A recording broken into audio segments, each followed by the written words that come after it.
Selamat datang kembali di channel Robinstad. Kali ini kita akan membahas uji beda dengan menggunakan NCSS ya. Kita akan coba menggunakan data seperti pada server-server sebelumnya ya. Kita aplikasikan dengan menggunakan NCSS. Misalkan kita mau uji tentang komparasi. Seperti ini. Oke, ini data yang akan kita masukkan. Kita nextkan saja. Kemudian semuanya ya kita nextkan saja, kemudian finish ya, finish. Nah, dia akan dimasukkan dulu datanya. Oke, semua datanya sudah masuk seperti ini ya. Nah, oke. Pertama adalah kita mau lakukan pertama uji beda terkait dengan satu populasi ya. Berarti kita masuk nanti ke analisis, kita pilih t-test. Nah, t-testnya one sample t-test. Oke, one sample t-test di sini. Oke, nah kita lihat di sini variabel yang mau kita uji apa? Nah, misalkan variabel yang mau kita uji adalah variabel yang mau diuji itu adalah Gini rasio tahun 2021 ya kan? Nah, kita okekan saja. Kemudian kita mau reportnya apa? Di sini confidence intervalnya berapa persen? 95, atau kita mau buat ini misalkan berapa ininya size-nya ya. Kemudian alfanya mau berapa? 0,05. Kemudian hipotesisnya apa? Apakah lebih besar, lebih kecil, atau tidak sama dengan? Misalkan kita bilang bahwa hipotesis kita confident Gini rasio itu masih di atas 0,3 gitu ya. Kemudian yang mau dilihat adalah t-test ya, t-test. Kalau dia datanya normal. Nah, kalau datanya nggak normal, nanti yang kita baca adalah Wilcoxon. Nah, Wilcoxon Sandring Test ya. Nah, ini pendekatan normal approximation ya, itu nanti sekaligus kita uji tes asumsinya. Nah, seperti itu. Oke, kemudian plotnya mau apa saja plotnya, misalkan histogramnya datanya nggak usah ya, terlalu banyak nanti outputnya. Kita lihat di sini. Nah, kalau kita lihat dari 34 provinsi itu, ini data deskriptifnya ya, rata-ratanya adalah 0,34. Ya, kalau menggunakan sampel t-test, nah, kalau kita lihat di sini apakah dia lebih besar dari 0,3? Jawabannya adalah, nah dia tulis nih, apakah reject H0 untuk 5%? Yes. Nah, dia kesimpulannya juga sudah ditaruh gitu ya. Nah, di sini ada t-testnya, df-nya. Tapi kita boleh baca ini kalau datanya normal. Kalau datanya nggak normal, yang kita baca adalah ini, Wilcoxon Sandring Test ya.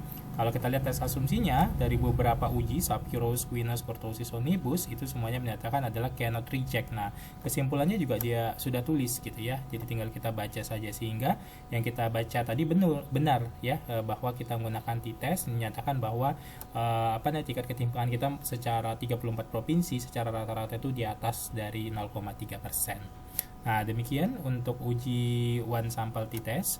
Nah, sekarang kita masuk, misalkan one sample t-testnya itu kita pakai untuk data yang lain ya. Kita pakai data misalkan data kemiskinan ya, data kemiskinan kita coba kemiskinan 2021 ya. Kita pakai lagi t-testnya. Kemudian one sample, kita pilih one sample, tapi yang kita uji sekarang adalah data tentang ini kita ganti. Kita ganti tentang data kemiskinan. Nah, data kemiskinan 2021. Nah, apakah kemiskinan 2021 kita ini ya, kemiskinan 2021 kita ini sudah di bawah 10% belum? Nah, jadi bawah 10% belum ya. Berarti kita tulis dia less than 10 ya. Nah, oke, kita coba nanti uji normalitasnya juga kita run. Kalau kita lihat dulu, pertama kita baca dulu uji normalitasnya ya. Ternyata di sini juga tidak reject H0 ya. Jadi datanya masih normal.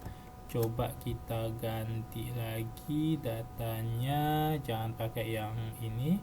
Coba datanya misalkan data apa ya, nggak normal. Misalnya data IPM ya. Data IPM-nya normal atau tidak. Kita lihat data IPM. Oke, IPM dulu kita tes dulu ya. IPM kita oke, apakah di atas dari 80? Enggak, nanti kita coba apakah IPM kita di atas 80 enggak. Oke, tinggal kita run. Apakah data IPM nya normal? Oke, semuanya datanya masih nyatakan normal datanya ya.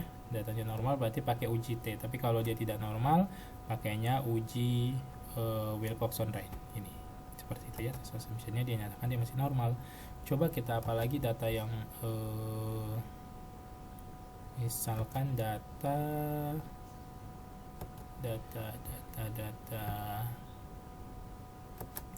TPT ya, data TPT normal tidak TPT. Oke, kita lihat dulu ujinya, normalitasnya.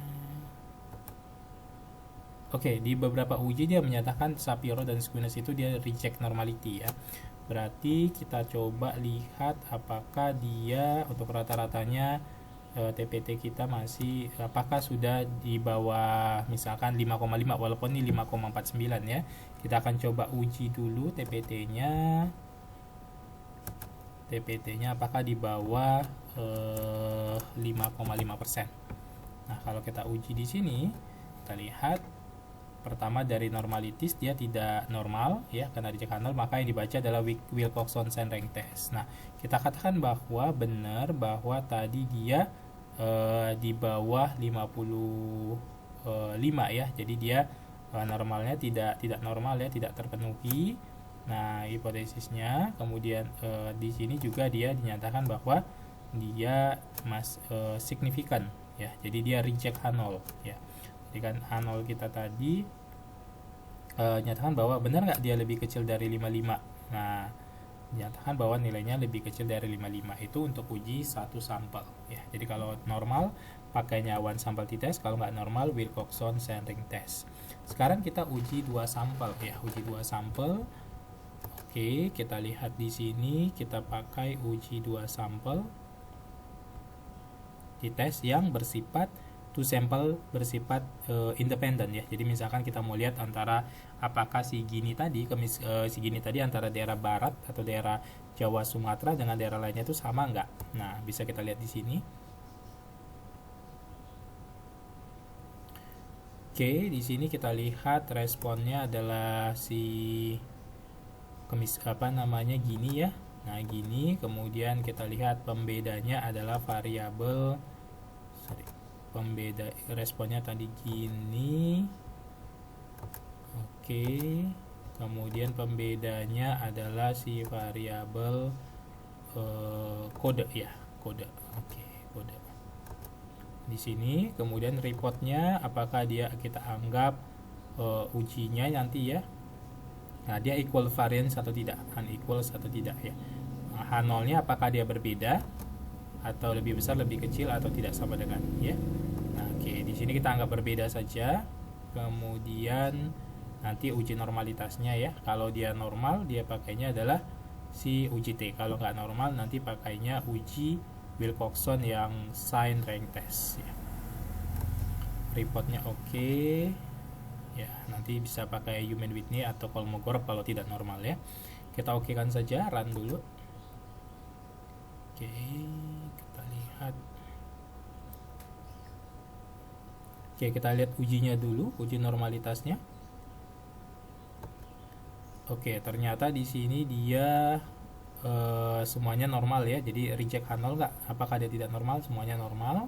Maka yang kita baca pertama kemudian equal T-nya. Apakah dia berbeda atau tidak? Ternyata dia kita uji uji variance-nya di sini. Nah, kalau kita lihat di sini variance-nya apakah berbeda atau tidak? Kalau dilihat di sini dia tidak signifikan, no reject, berarti variance-nya dianggap sama. Nah, baru ini ya equals variance. Nah, jadi kalau kita lihat di sini ternyata dia dianggap probabilitasnya ini antara ketimpangan di daerah Jawa Sumatera dengan ketimpangan di daerah lainnya itu sama saja, tidak terjadi perbedaan ketimpangan. Jadi yang dimana-mana yang namanya ketimpangan tuh sama saja. Itu kalau dua sampelnya dia normal ya. Kalau tidak normal datanya, misalkan kita ambil data kemiskinan tadi ya. Coba data kemiskinan kalau kita ambil atau IPM tadi ya. IPM tuh tadi tidak normal ya. Oke, ini datanya. Oke, IPM apakah sama daerah timur dan barat? Oke, kita okekan saja. Kita run lagi. Oke, kita uji dulu normalitasnya.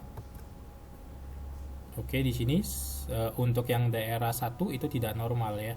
Untuk daerah 2 kebetulan normal. Tapi kalau salah satu tidak normal, maka ya kita gunakan, jangan gunakan namanya uji CT, tapi gunakan uji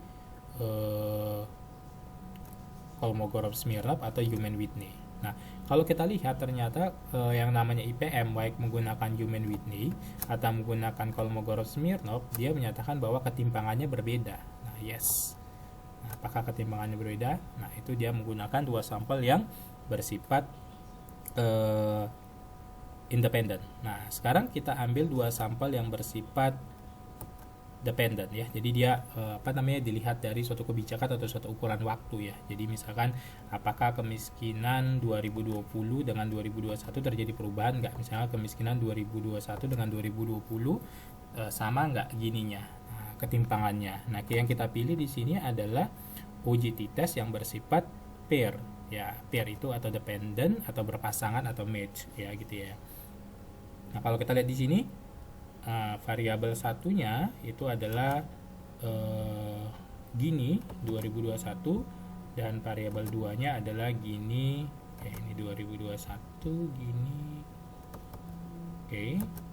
Oke kan ini gini 2020. Apakah ketimpangannya dari 2020 itu masih sama nggak sih gitu. Nah, kita lihat di sini reportnya sama ya. Jadi kalau nanti dia menggunakan normal, dia t-test. Kalau nggak normal, pakainya Wilcoxon sign rank test ya. Oke, kita coba run. Oke, kita uji dulu normalitasnya. Oke, semuanya menyatakan cannot reject ya, Shapiro-Wilk ya, Shapiro-Wilk cannot reject. Maka kita pakai t-test, kita lihat nih apakah ketimpangannya berbeda nggak. Ketimpangannya pakai pair t-test menyatakan bahwa no reject H0 ya, karena dia propnya lebih besar dari 0,05. Artinya bahwa ketimpangannya tetap sama dari tahun 2020 ke 2021, belum ada perbaikan. Nah, kalau kita misalkan ambil misalkan data kemiskinan, misalnya kemiskinan dari tahun 2021. Oke, ini yang 2000 ini kita hapus. Oke, kemudian kemiskinan tahun 2020. Ini kita hapus dulu, ambil kemiskinan 2020. Kita okekan. Oke, kita run. Kita uji normalitasnya dulu. Oke, di sini normalitasnya semuanya cannot reject ya. Jadi datanya normal sehingga kita bisa pakai uji T, masih uji T. Nah, kalau hasilnya di sini kalau kita lihat uji T-nya ternyata kemiskinannya berubah, terjadi perubahan kemiskinan dari tahun 2021 dengan 2020, nilainya lebih kecil artinya kemiskinannya menurun di 2021 ya. Kemudian kalau tadi kita belum menemukan data yang tidak normal tadi IPM ya. IPM tadi kalau IPM misalnya ini IPM 2021 yang ini kita hapus, kemudian IPM yang 2020 ini kita hapus 2020, kita okekan, kita lihat. Nah, kalau kita lihat di sini uji asumsinya dia tidak terpenuhi, berarti yang kita pakai adalah yang kita baca Wilcoxon sign rank test. Nah, kalau kita lihat di sini ternyata nilainya ini adalah signifikan ya, dan dia positif ya, differentnya artinya terjadi peningkatan IPM ya. IPM-nya itu meningkat ya. Jadi dia meningkat di 2021 lebih besar dari 2020. Jadi dari sisi kemiskinan tadi menurun dan IPM-nya menurun.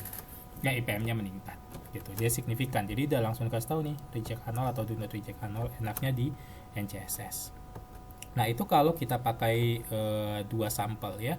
Jadi untuk ya uji t-test one sample dan two sample menggunakan NCS lebih ringkas dan sudah dikasih tahu uji asumsi maupun uji hasil uji T-nya, baik dia nanti normal atau tidak normal. Nah, nanti kalau datanya nggak normal mau paksa di ujinya uji menggunakan uji parametrik, uji T, nah itu datanya bisa kita transformasi. Nah, misalkan menggunakan namanya box-box transformation. Nah, single variable ini kayak tadi uji satu, tapi kalau kita pakai ANOVA atau tidak, ataupun misalkan menggunakan model regression, nah nanti kita bisa menggunakan nanti simple linear regression ya. Kalau single tadi kan data yang nggak normal itu adalah data IPM ya, jadi bisa kita transformasi nanti berdasarkan kriterianya. Jadi nanti kriteria apa yang digunakan untuk si transformasinya. Jadi misalkan data tadi data IPM ya, IPM tadi tidak normal katanya. Nah, di sini reportnya apa? Oke, plot optionnya gitu. Nanti kita lihat datanya seperti apa, sarannya seperti apa. Ini box transformation. Jadi dia optimum menjadi normal kalau dipangkatkan dengan segini 0,9896 gitu. Nanti rumusnya seperti ini ya. Rumusnya seperti ini. Jadi X ditambah dengan delta dipangkatkan dengan lambda. Nah, itu datanya. Jadi kalau dia nanti dioptimumkan, maka Shapiro wheel-nya menjadi seperti ini. Nah, dia akan menjadi normal seperti itu ya. Nah, ini optimumnya di sini dia. Oke, hampir 1, 0,98 tadi. Sehingga data kita akan menjadi data yang bersifat normal. Ketika kita mentransformasi, maka p-value-nya akan berubah menjadi seperti ini. Gitu, ya. Demikian untuk uji one sample dan two sample, baik menggunakan parametrik maupun non parametrik. Semoga bermanfaat. Sampai ketemu di video-video berikutnya. Terima kasih.